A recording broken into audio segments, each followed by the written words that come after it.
Hello, everyone, and welcome into another episode of Ron Talk today. And I want to, revisit a topic I've been, had a couple shows on previously, the DJI Mini 3.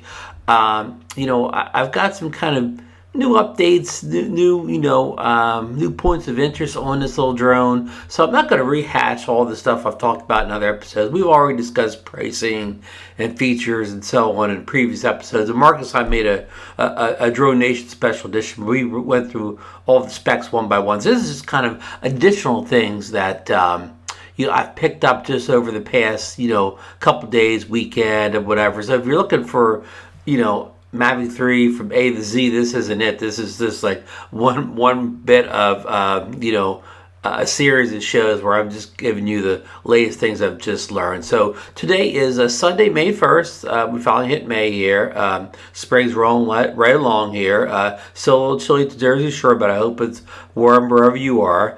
And I probably won't put this is late in the day, nighttime, so I probably won't put this up until Monday, May 2nd. So here, for what it's worth, here's some of the stuff I've been reading and is of interest to me that a lot of stuff I haven't seen before on the DJI Mini 3. Okay, Argos, I believe I'm pronouncing it right. It's I think a UK retailer. I don't know if it's brick and mortar and online or just online, but it's a British retailer, and you've heard this name before because they have accidentally leaked images and details in the past about a DJI drone. I think it may have been the Mavic 2 Pro, but just recently they released a set of high-res photos, and some of the literature they included too. They've confirmed many of the leaked specs that we've been talking about for the past week or two. So, they were probably, all set to release the drone on the original date, April 28th. So probably, everything, all the stuff popped up on their website that day. They did not go back and reprogram that. So that's how some of this stuff got up, and of course, taken right down. But here's some of the things that we've learned from their specs that maybe we haven't seen before, we haven't heard much about.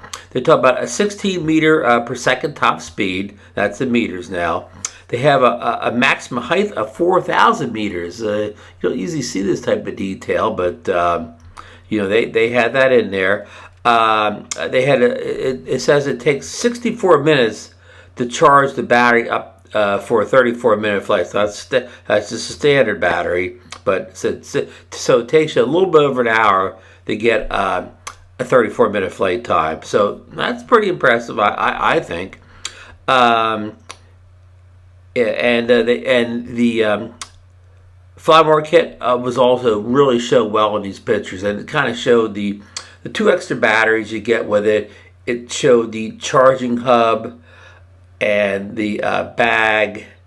And what it did not show was no ND filters, which used to not be a thing in the Flymore kits. Not always, or whatever. Something more recently added, and they also say in I think it was their verbiage said they called it like a backpack, where in the photos it obviously looks like the same kind of, I'm going to call it a pouch, shoulder pouch that the previous Mini 2 came in.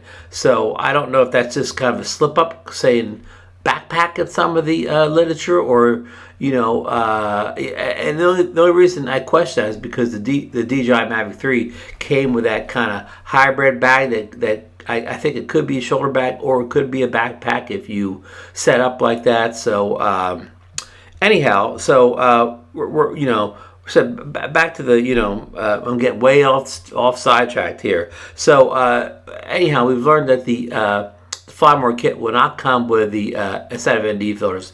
Now in the past, I have heard that it would be a Flymore Kit Plus that would have additional stuff compared to the normal Flymore Kit, but none of that was shown on this recent leaking of things. And I think the pricing for that Flymore Kit, I mean, I'm sorry, I don't have, the pricing was another episode, but I think that Flymore Kit was like $189. We figured convert it over to US, so probably looking at about $200 US when they adjust it for U.S. pricing and so on. Purely guesswork on my part there. Okay, and another thing we learned, I've got Uni's Ron's talk. I even make the notes here.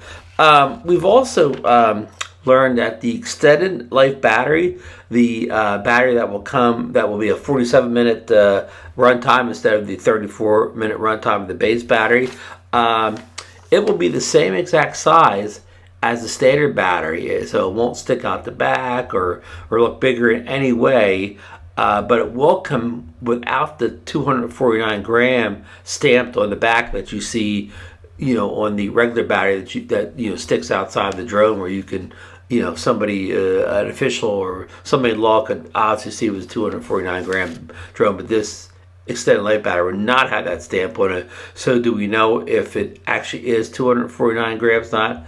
We don't know. All we know it's the same. It's the same size as far as width, width, height, and what's length or whatever. It's going to be the same form factor, but we just don't know about the weight yet. But with them not putting a 249 gram stamp on it, that would lead you to believe that it might be a little heavier, but just conjecture at this point. So and I kind of jumped ahead of time when I was talking about the Flymore Kit earlier. About the two extra batteries, the charging hub, the backpack, or it looks like a sling in the pictures of me, and two full sets of extra props. So the kind of a basic Flymore Kit, around $200 US. So I mean, I think that's good, because I think they messed up with the Mavic 3 when they put the world's most expensive ND filters in. Like, if you were to buy those ND filters separately, you would have paid over like $300 to $400 for them. They put a bag in that costs like $300 to $350 if you'd have bought it separately. So they added almost, we'll say, $700 to $800 extra cost in NDs and backpacks and whatever, rather than just give you the basics, the batteries, the extra props, the multi-chargers. So I think that's a good thing. If they do come up with the Flymore Plus kit down the road that will have things like a better case, ND filters, so be it. But it's nice when DJI makes their own ND filters and provides them.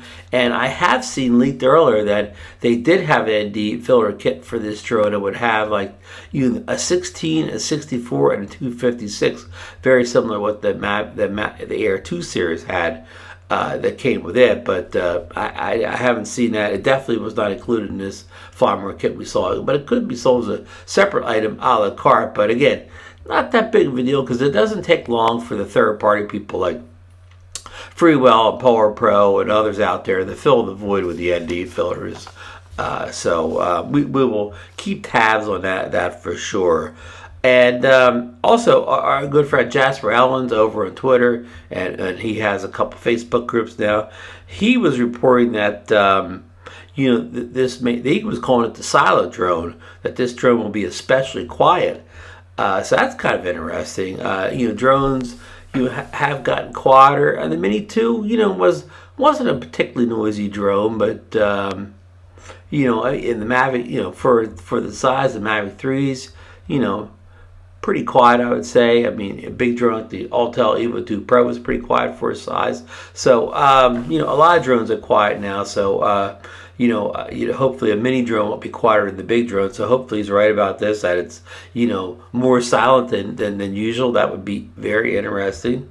And I know Ositalev, our buddy Ositalev, was tweeting out today, Sunday the 1st, or maybe it was Saturday the 30th in his country, that we may see a shift the release date from May 10th.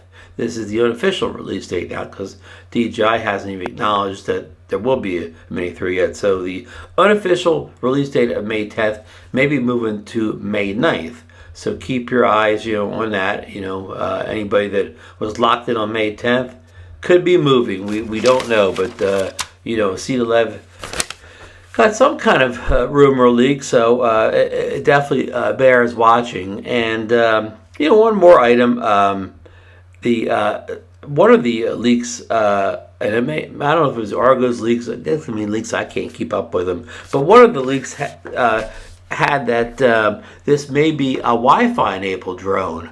Now, you remember in the old days, a lot of the DJI drones, the Spark for one, the Mavic 2 series, and others. It's just two that I've owned off the top of my head. I can think of. You could fly them just with your phone. You could connect just with a phone and do all the functions with your phone. Now, of course, you were very limited on range by just using the phone, but you could fly the drone just with a phone. And I guess that would be good if you just want to snap pictures or something. Just take the drone up right above your head and snap some aerial photos, something like that, or a real short flight. But and then you didn't see that in the more modern drones, like I know the Mini 2 doesn't have it.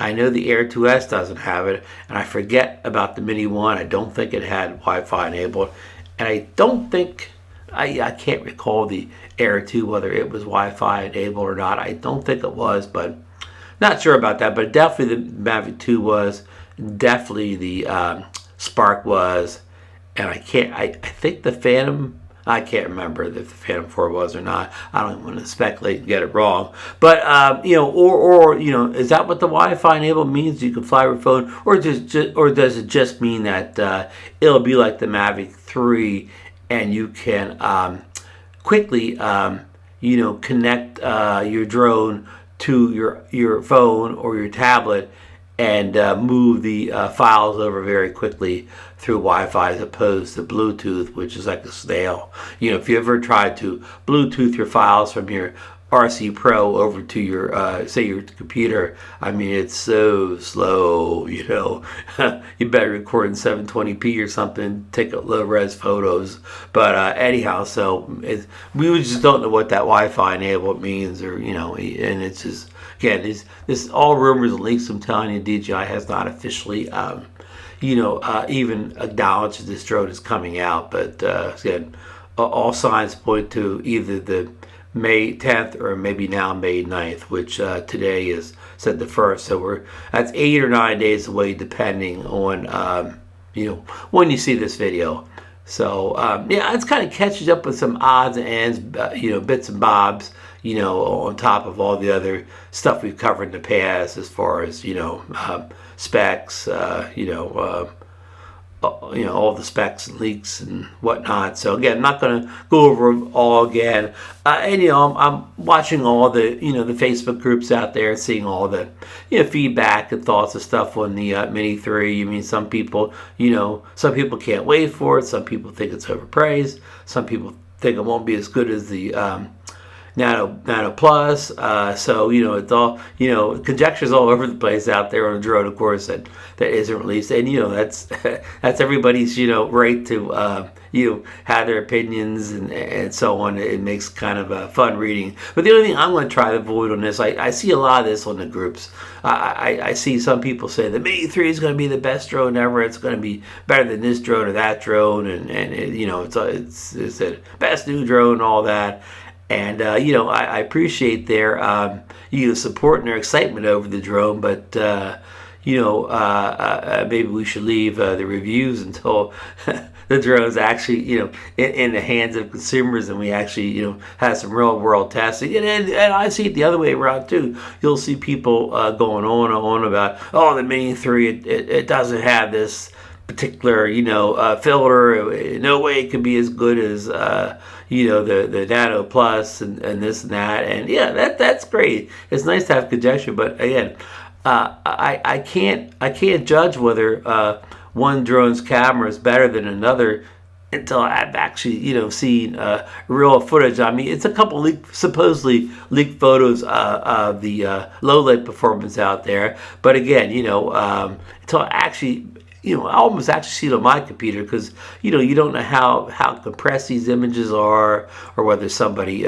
mucked around with them in an editor. You just don't know. So I will hold all my reviews off until I actually have it in my own hands, and not do a pre-review of just based on the specs alone, because specs are nice, they are, But how many times have you bought a product that had great specs and it didn't live up to it? And then just the other way around. Sometimes you buy a product and the specs are, just okay specs, but it performs, to a much higher level than the specs on the side of the box. So it goes both ways there. So, nice to have good specs, but don't get too caught up in them. And an old saying from the old days, the proof's in the pudding. Just show me again. Or I want to take a look at my own images, because if you look at people's images on online, you don't know, maybe somebody didn't take any time, didn't line the photo up right, just put up there any old way, hit the shutter button or whatever. I mean, with any camera, your Canons, your Nikons, your Sonys, any good cameras, it's as much it's as much the person taking the photo as it is the camera. Just remember that. An old story from years ago. A photographer somebody shows up at a wedding, and they tell the wedding photographer, "Oh, no wonder you get the best shots. You got that." You got that expensive camera and his lenses or whatever. And I saw one time a photographer said, "Okay, here, you take my gear or whatever, and I'll take what you're shooting with and see which shots the bride likes better or whatever." Well, of course, the real photographer still took better photos with the cheap camera than the amateur for the bad photographer. I hate to say bad photographer, but the untrained photographer took with the expensive gear. So keep that in mind. Photo and video quality just as much, if not more, is based on who's taking it than the actual hardware recording it. So, okay, it's a short one today. That's kind of everything I have in a nutshell. We're just we know, most of everything. We ballpark the specs, we ballpark the price, we ballpark the release date or whatever. We ballpark the different models, that you can. There's only one model, but the variations of the model that the model that comes with the standard controller, the model comes with the we'll call it the smart controller. The model doesn't come with any controller. All that stuff we've talked about, to the point where it's nothing left to say on all that until it actually comes out and we see just how much what's the level of what's the percentage of stuff that got right on all the leaks and rumors. So thanks for dropping in for another episode of Ron Talk, and I hope I provided some I hate to say valuable information, interesting information, we'll say, or information, leaks and rumors. This is pure entertainment value. This is not meant for you to go out and make any buying decisions. Wait until you actually see DJI release it. Check all the specs yourself on DJI's website. Watch their official, I'm gonna one quick thing before I leave. Everybody's judging, these supposed night pictures from the Mini 3, and some people think they're good, some people don't think they're good, and that's your right. But okay, instead of judging these pictures, wait until DJI actually announces the drone, which it's a rumor it could happen tomorrow, Monday the 3rd, that DJI may drop their first promo, or leak or hint that the Mini 3 is coming the following week. But what I was going to say, wait until DJI actually drops that their own promotional video, where they usually show kind of like video clips from some beautiful location. They usually have a couple different locations around the world. I don't know if they include stills in there, but I think they include some still photos in there. Grab one of their own promotional photos, and then you judge the photo quality off of that, but rather than the ones that just kind of show up on YouTube. Let's see how bad you think the official DJI promotional video and photos look. So that's all I have to say for tonight. And the Ron Talk is just when I have something to talk about, no regular schedule, whatever. If I don't have anything to talk about, I don't bore you guys to death. So we will see you on the next one, folks.